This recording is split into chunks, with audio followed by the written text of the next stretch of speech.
Hello and welcome to Sparky Hobbies. My name is Ben, and I'd like to get this out. This is about the Dark Ascension pre-release before the launch party comes around. And so thought I would go over my sealed pool, which was really good, and talk about a little bit about the deck I built and my experiences during the pre-release. As you can see, I pulled a Sorin, Lord of Innistrad. He has the ability to generate 1/1 life-linking vampires, getting emblems, make all your creatures +1/+0, and his ultimate is destroy up to 3 target creatures and or planeswalkers. Return each card in the graveyard this way to the battlefield under your control. So he is a bomb. Did I run him? Stay tuned to find out. So yeah, I pulled a Sorin. I also pulled in blue increased confusion, and when you're running a 40 card deck, the fact that you can do this twice and mill probably 10 to 15 cards is potentially huge as a way to win. Other things I got in blue were the Relentless Scobs, which is a beefy 4/4 for 5 with Undying. I got a Delver. This guy actually was quite more valuable than most people I think estimated, just because he has Flash. I got Saving Grass, which I saw put to use on good effect with a couple people. They saved their creatures from removal, and so they were able to basically draw out removal with Saving Grass. So Saving Grass basically always acted almost for a 2-for-1 because they would just draw out removal from their hands. So this ended up being pretty good. Way more better than like I would have first anticipated. Got 2 Think Twices, Silent Departure, Bone to Ash, counter target creature spell, draw a card, and Thought Scour. So okay, blue, but probably not strong enough to run. But if you're thinking about whether or not you're going to splash for increasing confusion or Lord of Innistrad, that's pretty legit thoughts. In white, I pulled an okay pool in white. Seance, at the beginning of each upkeep, you may exile a target creature card from your graveyard and put a copy of a token onto the battlefield, except for it's a spirit. So the reason that this particularly is good is, well, usually because of a couple flyers. You get a couple flyers out, and you put them into play as soon as they go to the graveyard. And creatures like Doom Traveler, it's going to create a token that when it dies gives you a token. So you basically get, if you had Seance in play, you'd get 3 creatures out of this. You get Doom Traveler. Doom Traveler would die, you get the Spirit token, and then Doom Traveler would come back, and when Doom Traveler died, you get another Spirit token. So you get 3 additional guys. Village Bellranger, Spare from Evil. Don't think that's great. I wish I had more white removal. Otherwise, that probably would have made me think about running white, because target creature gets +2/0, and First Strike is a great combat trick. Flying 2/1, tap down, Sanctuary Cat, really small guy. Destroy target enchantment in this particular format I think is actually better than normal because of certain lockdown spells and enchantments, both in blue and white. And there are a couple powerful enchantments where you would want to be able to destroy enchantments. Don't know if I'd mainboard it. I don't think after seeing the pre-release I would mainboard this, but it would definitely be keeping in mind if you're going to play against blue and white. Gather Standfolk, great card for just token. I didn't see any large Fateful Hour tricks, so I did see this guy played, and it was mediocre. It only removes it from combat for 1 turn, so it's not that great. Choices that I had in black. Unfortunately, this is not a good card in limited. Because you need 2 zombies out to like start get it going. You got to have 2 zombies where you get X, where half is the number of zombies you control. So to get 1 zombie, you need to have 2 zombies. But 2/2 for 4, that's removal as well as a creature on a stick. That's decent. Worth playing if you're going black. This card was more powerful than I estimated. I maybe should have splashed it, but I did see it used to good effect against me. Actually, I guess I could say that I went 5-2 in the pre-release. There were, let's see here, there were 4 tables of 8 players plus a little bit more. So there's about 40 people there. Yeah, I went 5-2, and my final match in the top 8 slot, I ended up getting 8th place. I got mana flooded twice and ended up playing against a guy who had 12 removal spells and one continually using Devil's Play, but Hurrying Journey and the Tutor card in black ended up getting him as Devil's Play. So I did see this card quite a bit in my final match. Return target creature from graveyard to your hand. It's decent, especially if you're playing zombies. Destroy target land, gain 4 life. I think this is actually, destruction of land is actually, I think, a little bit more powerful in this format, just because I think a lot of people would be splashing in limited. Tap going to contract full vampire. A lot of people were excited about this card. Me, not so much, especially in limited and not in general. Undying Evil I thought was a great way to basically counter creature removal, so I thought that was pretty good. Sacrifice a creature. I don't think I'd play him limited. He's just too much cost for what he gives you. Maybe playable. I don't know. Enchanted creature deals damage, dealt that much damage. I did have one game where this would have been good because I ended up playing against the Mythic 013 Defender that ended up exchanging life totals. So I might have been able to race him had I been able to enchant his 013. But in general, don't think I would have focused much on it. And I think that Wakefield Dancer is definitely playable in limited just because you get 2 creatures out of, one guy, and creatures are dying all the time, so I think it's totally playable. For artifacts, I got some basic filtering. Traveler's Amulet, you may sacrifice, go get a basic land.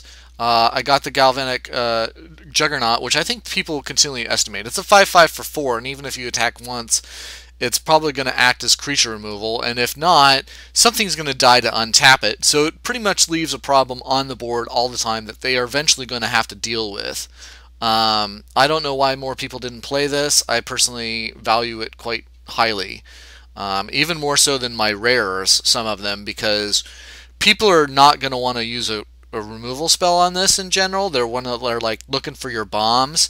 And any hesitation around this guy is going to cost him. Like, if you see this guy land on the board, you either need to decide you can take care of it, or you remove it from the battlefield right then. You do not let this guy just chill. Like, he's a 5/5, and in this format where a lot of creatures are not very big in white, blue, green, even has like 2/2s, and like the only more powerful creatures really are some of the Scobs and the werewolves. So I mean, anything with power greater than 4 is actually quite worth it.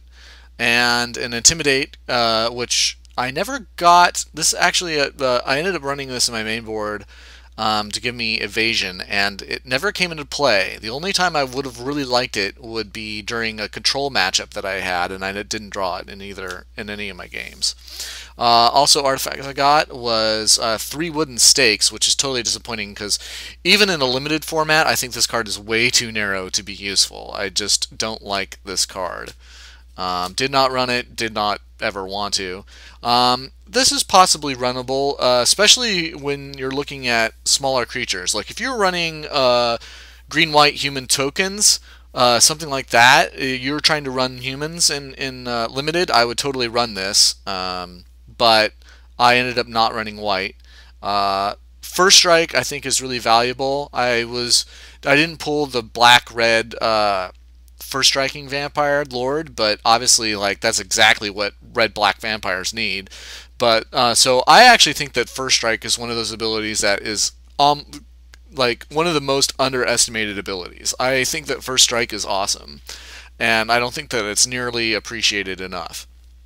And I got the double damage dealt card. I put it in sleeves because I thought about running it as a sideboard. I ended up never needing it.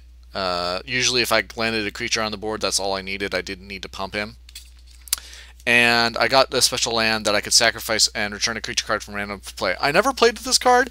It's questionable whether that was a mistake, because there were a couple times when I wouldn't have mind returning a creature card back to my hand. but I hate sacrificing land to do it. I really love my land. So right now, what we got here that I'm definitely thinking about running in this point is obviously Sorin is a bomb. Whoops. Okay, here we go. Obviously, Sorin is a bomb. That's totally worth running if I'm going to run white-black, or even anything with black where I could splash white. And Increasing Confusion is bomb. Definitely going to run Galvanic Juggernaut in any deck. And Traveler's Amulet.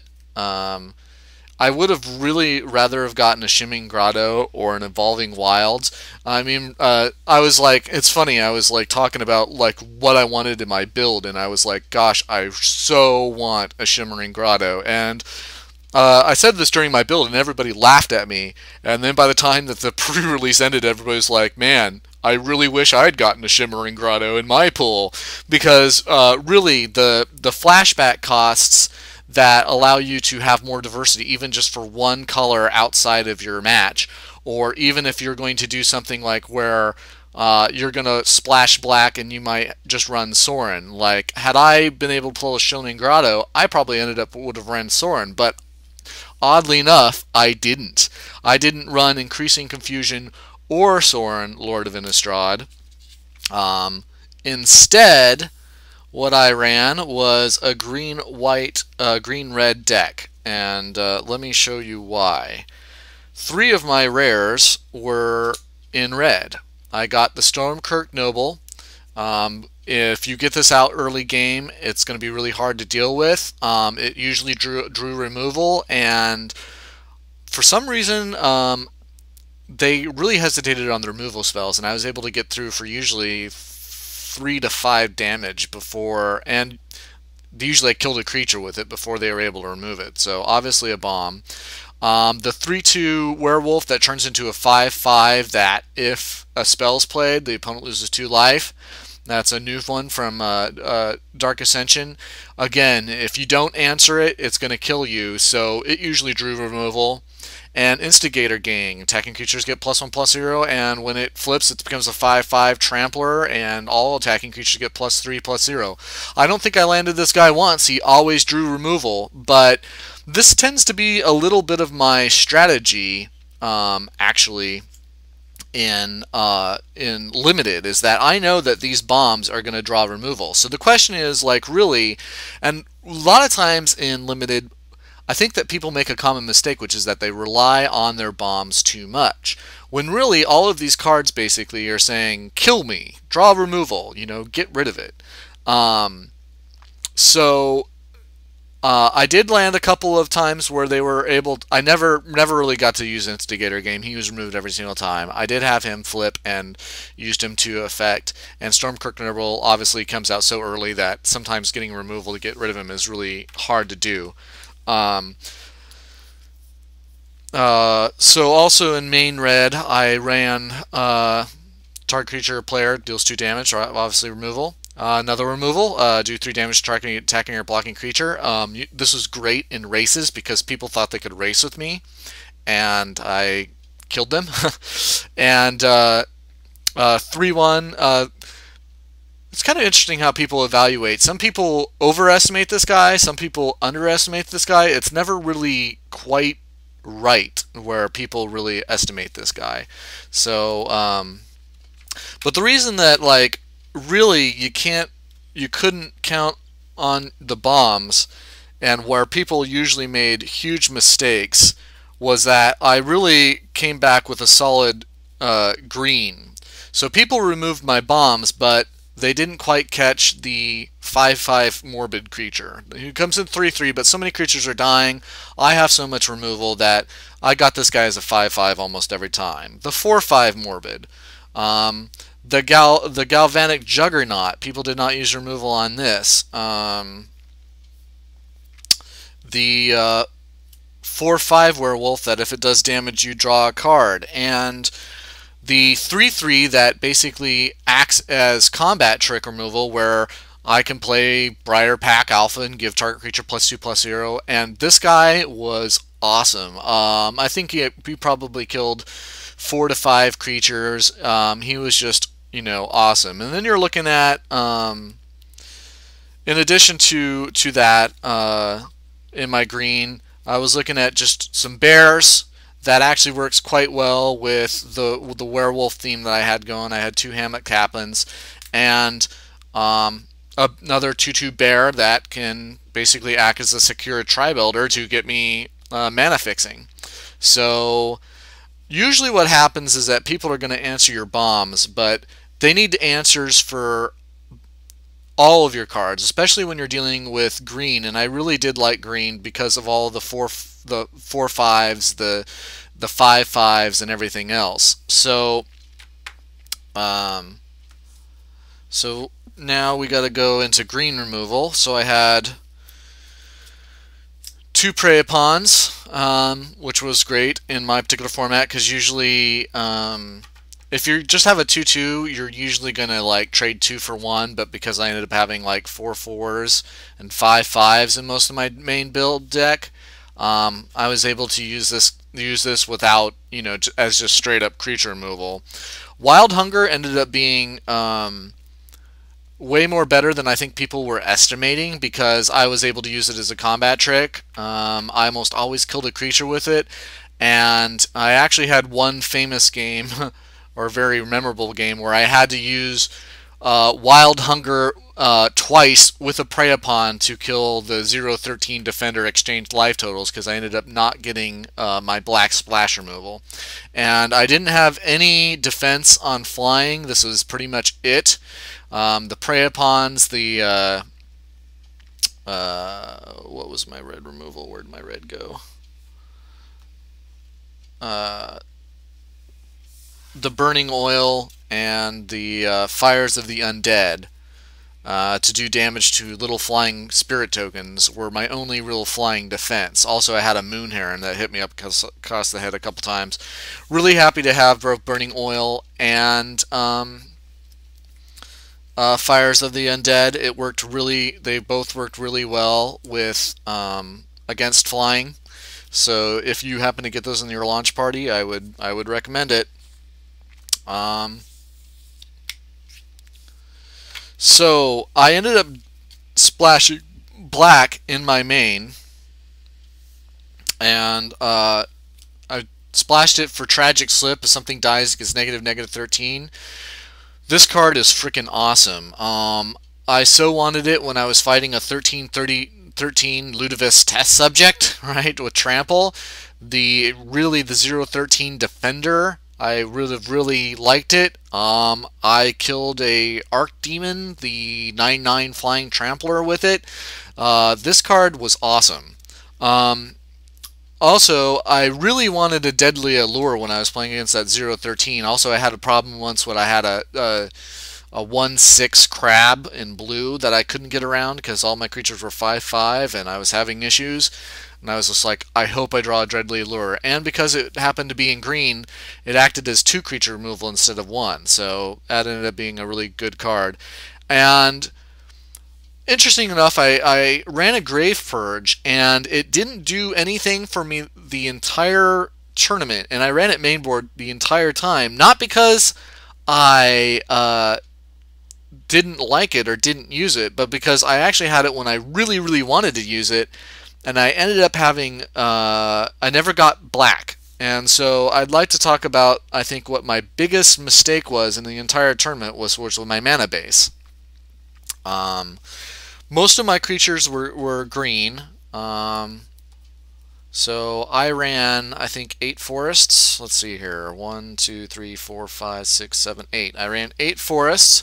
I wanted enough mountains to get that Stromkirk Noble out, so I ran 1, 2, 3, 4, 5, 6. I actually ran 7 mountains and 1 swamp. And the 1 swamp was to, use the Grave Purge, the Tragic Slip, and be able to splash black. But really what I should have done is run a second swamp, because that way, had I drawn into a swamp, I could just use my fetch to get me the red that I needed. I could have ran less red and used either Traveling Amulet or the Elk creature in green to get me the red I need. And I did run one of my other rares, which was Stensia Bloodhall. It was an underperformer for me because I had creatures that were big. I think in a control matchup it would have been more useful, but I never really used it that way. So that was my build and my deck. Some other things that I would like to talk about was like other options that I had in red and green. Don't really like Faithless Looting. I think that if you're using it, you're desperate. Infernal Purge, I don't really know when I would ever use this. The fact that I have to sacrifice a creature and it's a sorcery is like way too costly for me. Didn't use Curse of the Night. This is actually something destroy target land, do 1 damage to each human creature. Possibly would have been useful had I ever faced against a human token deck, but it never happened. I never wanted to destroy tons of artifacts, so I didn't run that. Geistflame, I really should have sideboarded this when I ended up running against the green-white deck that ran the mythic exchange life totals, and he had his plan of winning was to sit back on a 0-13, exchange life totals, and do damage with a whole bunch of 1/1 flyers, spirit tokens. So I really should have probably ran that. This guy actually might have been better than the werewolf 3/1 first striker. So that might have been a mistake. I ended up mainboarding this quite a few times, and it never really performed very well, so I ended up taking out almost in all matches, because usually I had enough big creatures and removal that they only had 2 to 3 creatures on the board at any one time. And a 5/5 for 5 is great, but I guess I had to decide between this guy and another removal spell, and I just chose another removal spell. And then another guy that's a little bit tough to deal with, I don't know whether I would have mainboarded him. I did try him when I was facing down some tokens where I wanted to kill a little bit more creatures. He never really performed very well for me, so I didn't run him in anything else. Grim Flowering, probably only going to draw you 3 cards at most. I think it's going to be an empty card in most of your hands. Hunger for the Howlpack isn't really creature removal. And my camera's out of focus. Why is my camera out of focus?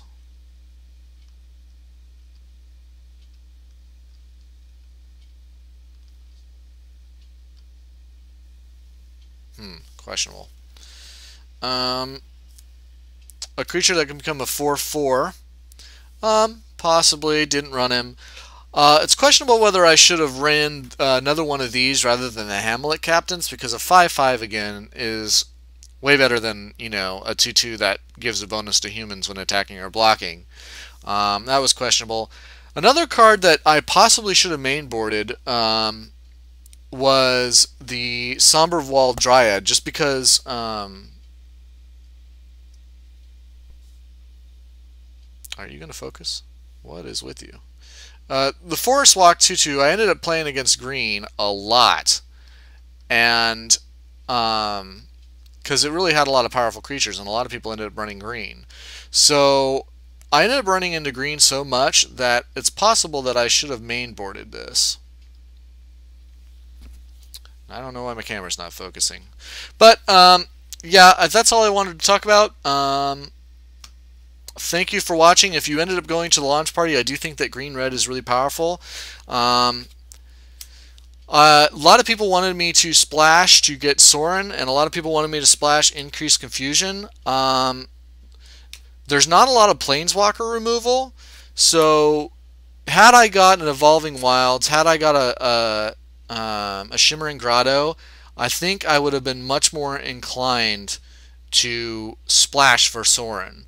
But in the end, I think it was the right decision, and wish you good luck for your upcoming launch party, and thank you for watching. If you have any questions or criticisms, please let me know below, and take care.